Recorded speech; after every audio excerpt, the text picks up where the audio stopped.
Welcome to another dreadful side quest where we dive into some of the world's strangest and darkest topics and or stories. Today we will be covering two different hauntings, the Snedeker house and the Enfield poltergeist. Today we will be starting with the Snedeker house. Now before we begin the video, I want to say I have a pet frog in the background and I have to feed him crickets because his fat ass can't go without them. And the crickets are loud as all hell, so I can't make them be quiet if you hear crickets in the background. I promise it's not because I'm boring. It's not a sound effect. It's because there's actual annoying ass crickets going off in the background. So if you hear that, I'm sorry, there's nothing I can do about it, but without further ado, let's begin this first haunting. So, like I mentioned before, the first house we're gonna be talking about is the Snedeker house. It is a home in Connecticut, very big, beautiful white house that was unfortunately originally a funeral home. I think we can all see where the story's going now.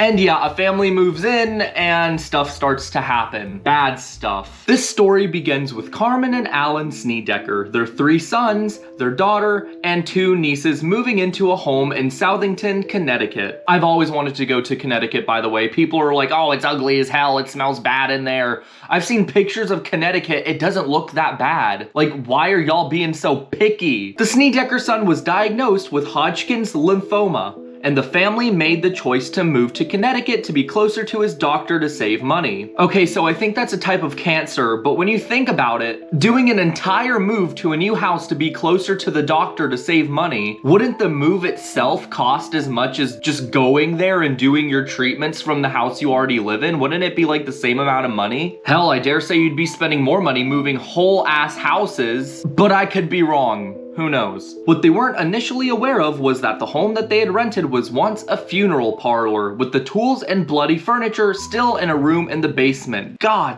damn, that's a little bit morbid. Oof. Despite discovering this horrifying and dreadful addition to their home, the Snedekers moved into the home regardless.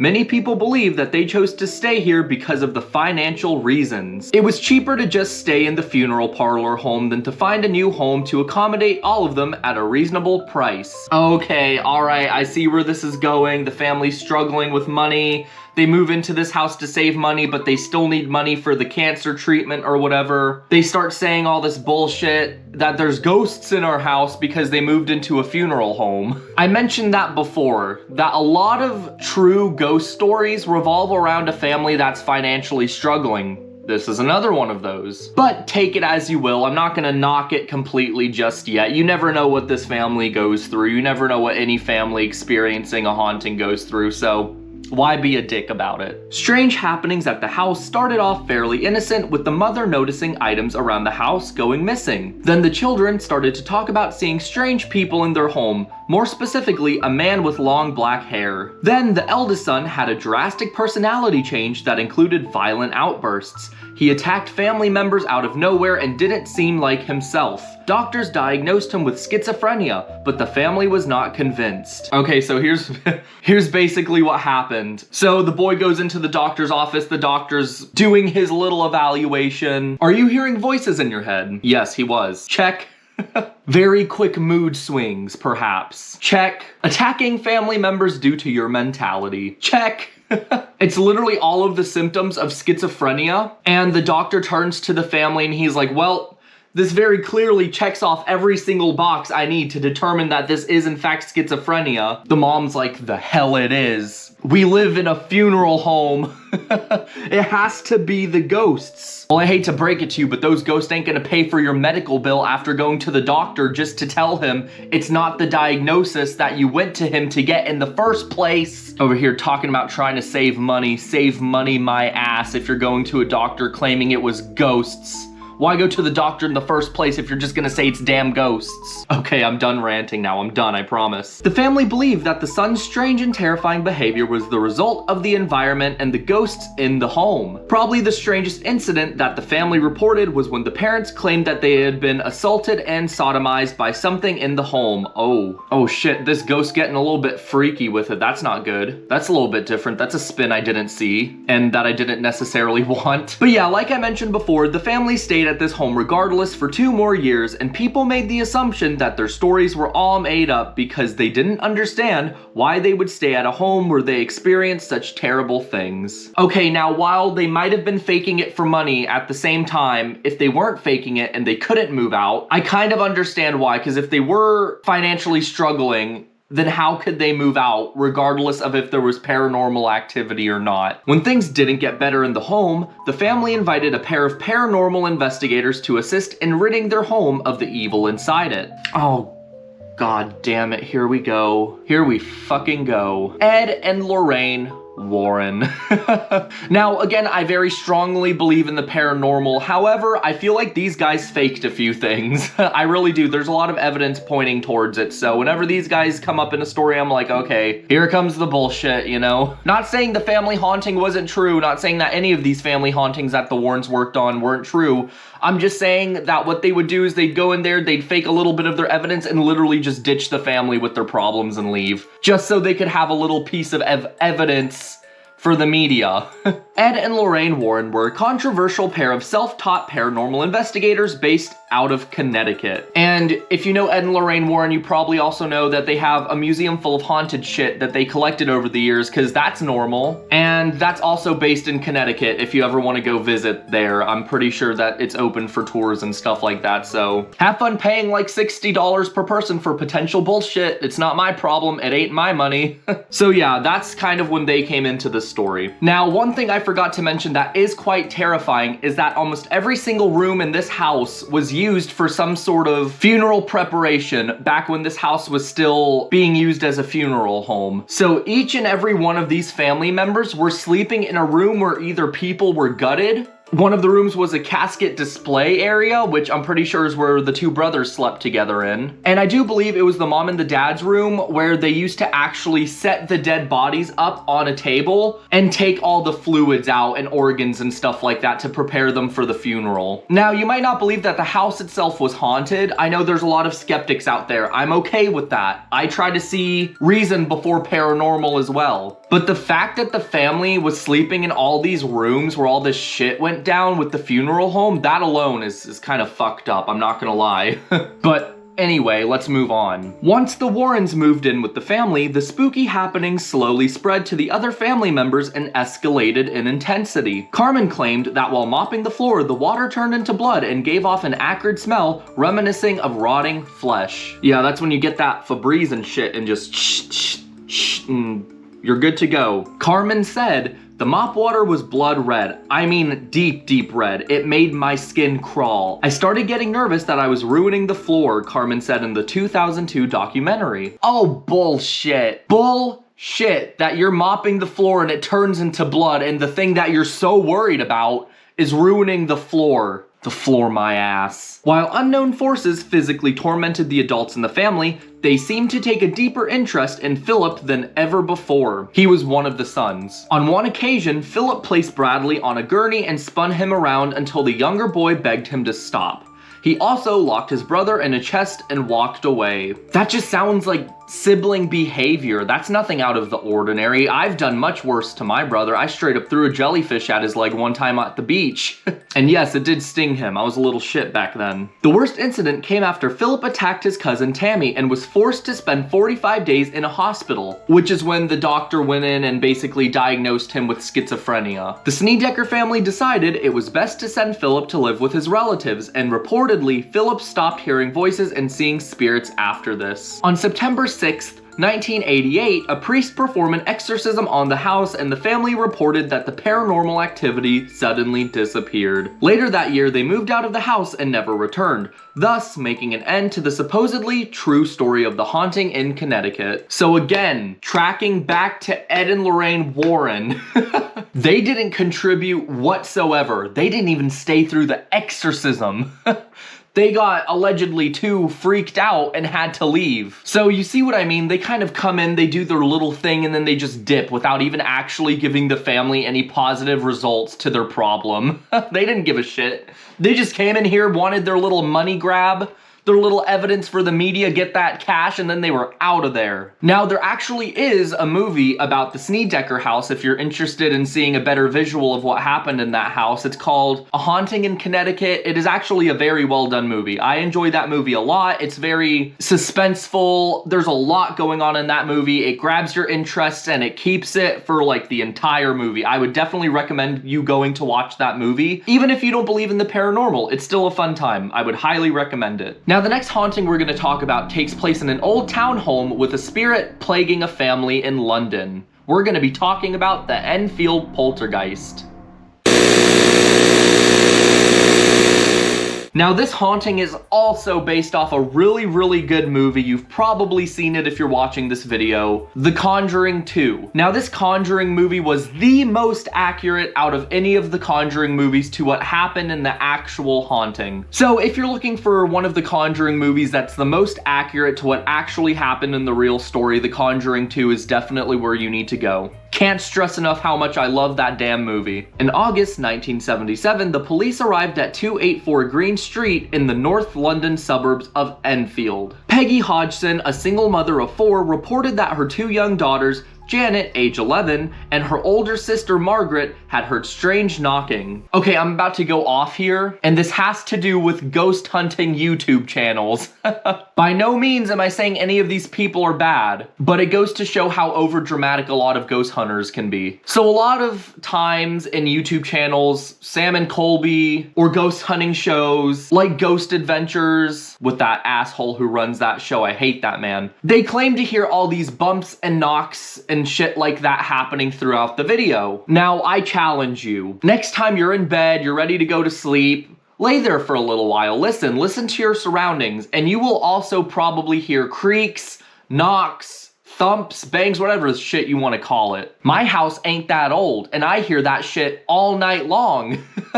I'm not over here saying my house is haunted though, am I? I'm not. What I'm saying is when you hear knocks and stuff like that, that shit happens everywhere. It's not a ghost. There's no reason to believe it is. Unless you specifically ask the ghost, knock 4 times, and a few seconds later, you hear 4 knocks. Unless that happens, I'm not gonna believe a word that's coming out of your mouth. It pisses me off when ghost hunters hear that shit and they're like, oh, it's a ghost! It's a ghost! It ain't no ghost. It's you being a dumbass. The source of the sound could not be determined. They called in the neighbors who were also disturbed by what they heard. Out of desperation, they rang the police, one of whom reportedly saw a chair move across the kitchen floor on its own accord. Now, this is something convincing about this haunting that got to me. There's interviews with the family that went through this whole thing, and some of them are quite convincing, I will say. Especially when the actual police came out and did part of this documentary and actually told the press what they saw. They seemed very unnerved by it in the video. They were very serious about it. They were acting like they actually saw this. One, it's the cops, so that gives them a little bit more credibility. Not a whole lot more, but just a little bit more. And 2, just the way they were acting, it convinced me. That almost fully convinced me, I'm not gonna lie. Not saying the story's true either, but I'm also not saying it's not true. We weren't there. We don't know. Now, the paranormal stuff that happened in this house happened pretty damn fast. But yeah, there's another piece of very convincing evidence that happened during this case, and there's proof of it too. So out there on the internet, there's a bunch of interviews with Janet, the youngest daughter, who was claimed to be possessed, talking in this really scratchy, rough, like, old guy voice for hours at a time. Now, a bunch of medical experts have said that doing this will cause severe damage to your vocal cords. So the fact that she could do this for hours at a time was impossible, is what was said. There's uncut versions of her doing it and stuff like that out there if you don't believe she's doing it for hours at a time. It's true, it is, and it's really freaky that she can do that for that long. Like, I tried doing it for about 5 seconds and I thought I had a sore throat. It sucked like hell. So I don't know how she was doing that. That's very impressive to me if she was faking that. So I don't know, is it a ghost? Is it a spook? We'll never know. Now, this next quote comes from one of the daughters, Janet, while she was speaking on ITV1 in 2012. "We told our mom the chest of drawers was moving towards the bedroom door," Janet recalled. She said, "Oh, don't be silly." However, in the very next moment, the Hodgsons then witnessed the drawers moving towards the door by a seemingly invisible force, almost as if some supernatural presence was trying to trap the girls in the room. When she tried to push it back against the dresser, it would not budge. Yeah, the spirit was like, "You come into my home? Disrespect me? Hell no." Terrified, the Hodgson family ran across the street to ask for help from the neighbors, Vic and Peggy Nottingham. When Vic went into the house to investigate, he too said he heard strange noises coming from around the home. The Hodgsons called the police, and that's when the police officers saw a chair moving across the kitchen floor. According to the family, that was just the beginning of what would become their nearly 18-month haunting. Now, this next quote comes from Margaret, the oldest daughter. "We didn't understand what was happening," Margaret told people at the Conjuring 2 premiere in Los Angeles in 2016. "We went through periods where we just couldn't believe what happened. Really, it's frightening. We didn't like being on our own in the house or anything." When the strange incidents continued, the Hodgsons decided to call a popular UK publication, the Daily Mirror, to come and investigate the supposed supernatural occurrences. However, when the reporter arrived, the house sat silent for hours. It wasn't until the reporter was about to leave that something happened. The photographer came back and a Lego brick hit him above the eye. He still had the mark a few days later, and then Maurice Grosse came into the case. The Daily Mirror called the Society for Physical Research, who sent Maurice Grosse to investigate the case. During his stay at the house, Grosse said that he witnessed more than 2,000 incidents of supernatural activity. My God, this man hit the buttload. See, ghost hunting isn't what all these YouTubers out there portray it to be. Another reason why I don't believe in a lot of ghost hunting YouTube channels is because of this. I've been ghost hunting my whole life. My dad's the one who got me into that stuff. I've been ghost hunting for, 15, 16 years now, since I was a little boy. And I can easily say, I can so unbelievably easily say this, but real paranormal activity, doors shutting on their own, you hearing voices from somebody who isn't there, seeing shadow figures or ghosts in front of you, even the smallest things are so unbelievably rare when it is paranormal. It doesn't always happen every single time you go into a building. Most ghost hunting experiences are boring as hell. I like to compare ghost hunting to fishing. You're literally sitting there for hours at a time, nothing happening. Most of the time you get nothing at all. You maybe will get 1 or 2 pieces of true paranormal evidence every 8 investigations. That's how rare this shit is. So when I see all these ghost hunting YouTubers out there getting this paranormal evidence every single video, I don't really believe it, because it's just that rare. It doesn't always just happen every single time you go into a haunted location. That's some bullshit of the finest class right there. Go out, go do a few paranormal investigations. Tell me how much evidence you actually get during those. Furniture turning over, fires igniting, voices, levitation, Janet recalled to ITV1. The most frightening encounter was when a curtain wrapped itself around my neck next to my bed. It was during this time in the house that the supposed poltergeist started speaking through Janet. Janet would often go into a trance-like state where she would speak in a deep, scratchy voice, claiming to be the ghost of a man named Bill who died in one of the chairs in the living room. It was later proven that a man by that name was once a resident of the home and died of a hemorrhage while sitting in the living room chair. Janet claimed that the ghost would talk through her for hours at a time. Throughout the 18-month experience, several additional paranormal investigators visited the house, including famed demonologist Ed and Lorraine Warren. Of course. And, of course, the 2016 version of The Conjuring 2 only has Ed and Lorraine Warren. It's a movie, they can only put so much information into it in one go, so they decided to base that movie off Ed and Lorraine Warren, but there's a lot more to the story than whatever happened in The Conjuring 2, so, yeah. But yeah, there was a bunch of other things that happened in this house, like dishes flying out of the cabinets, Janet levitating in the air, flying out from her bed, really loud stomping noises happening from the upstairs part of the apartment home when nobody was up there. There was like silverware in the kitchen that was found like bent and stuff like that. I mean, a girl could probably do that. A little girl could probably do that. So given that they were like 12, something like that, 11, 12, whatever, they could probably be able to bend silverware if that's what they were aiming for there, so that could have been faked. Even after all this time, Janet and Margaret said that while they've managed to move on from that traumatic time, the haunting stays with you. Yeah, no shit, if my sister was being thrown across the room and talking in an old man's voice, that'd probably stick with me for a long ass time. Every step of the way, Margaret told people at the LA premiere of The Conjuring 2, it's just like a death, really. It gets a little bit easier as time goes on,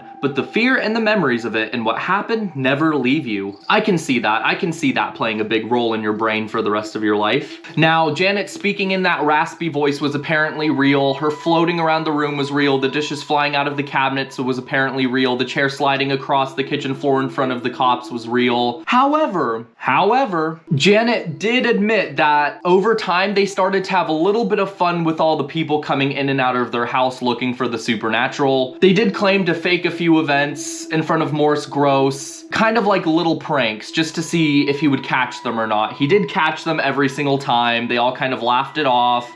But that got a lot of people wondering, how many other events were these girls faking? I think this is a very convincing story, minus the Warrens. But again, if you want a better visual about what happened here, go watch The Conjuring 2. While it does have the Warrens, the events that took place in that house throughout the movie were very accurate to what actually happened, and it is such a good visualization of what actually happened in that house. So I would definitely go check that out if you have the time. But yeah, Janet later told the media that about 2% of the events that happened in this house were faked, and they were just pranks done by the girl because she was intrigued by all these paranormal investigators and wanted to kind of prank them and stuff like that. Just have a little bit of fun, which is a badass thing to do. I would do that shit if my house was being haunted. I'd prank a few people, not gonna lie. Who cares if there's a demon up my ass right now? Why not have a little bit of fun with it? But that's gonna wrap up this video. I hope you guys enjoyed. Let me know what you think. I'm curious to hear what people genuinely think about these stories. Do you think it was real? Do you think it was fake? Do you think some of it was real?